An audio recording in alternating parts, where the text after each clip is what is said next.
With a population of over 180 million people, Nigeria accounts for about 47% of this population in West Africa and one of the largest population of youths in the world.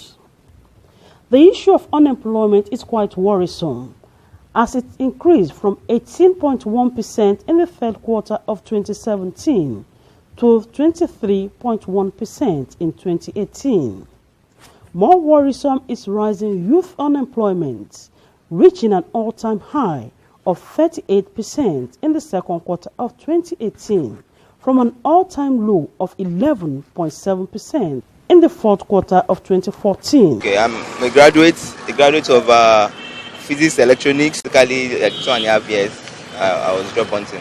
The youths are basically lying fallow, job hunting, searching for jobs where there are no jobs. And if you calculate the number of turnouts from the past 20 years to date, you know the level of graduate unemployment. And I'm not talking of dropouts. I'm not talking of those with school certs, those with PhD.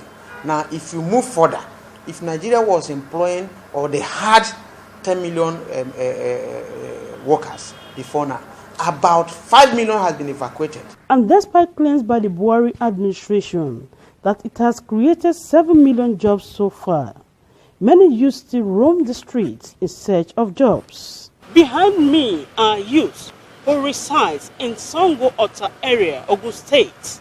They have resumed as early as 6:30 a.m., waiting patiently to be offered jobs in one of the companies around this area. Not all are lucky though, as some leave after 8 a.m. due to lack of space to accommodate them. They return the following day to continue their pursuits. But there's no space basically, because the job available are so few that there's so much, the percentage is so high than the job that is on ground. So, and if there's no space, they'll just tell you to just go back and just come again. Wake up 6 o'clock, come and start work for company, close 7 o'clock. At the ending, na small money. If I know, me no go and spend my time for school. Spend money, at the end, na zero. We youth too, we have the power to work. We can do things that the government are doing. They should give the youth chance, they should encourage the youth. The high level of youth unemployment has led them to practices that poses security challenges, cyber fraud, kidnapping, youth restiveness in some communities, all impacting negatively on the economy. From here to here, you will see somebody being caught. Maybe a woman, maybe steal this or this. The hardship is more. There is more hardship in this country. Addressing the infrastructural challenges, especially access to good roads and power, which has hindered the growth of the industrial sector, is also critical. That if we are determined, of course we must be, to create job, particularly for the youth, then everything is possible.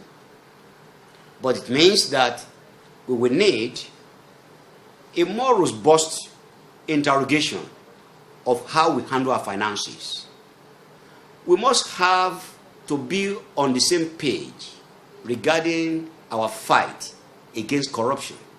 Because the more corruption grows in a country, the more unemployment and insecurity rear the ugly heads. There's a need to pay a lot more attention to these micro businesses because they have the largest share of employment. They contribute a huge chunk of our gross domestic product. They probably have the greatest opportunity to create more jobs. And we talk about employment. I mentioned that we have 41 million micro, small, medium enterprises. If we can just get half of them to create one job a year, that's over 20 million jobs we will create. So, as the president plans to create 20 million jobs within the 4 years of his administration and lift 100 million citizens out of poverty over the next 10 years, experts say implementing policies that encourage the growth of micro, small and medium businesses, as well as the revival of some moribund industrial sector, is key. Nkiru Nwokeji, AIT News, Lagos.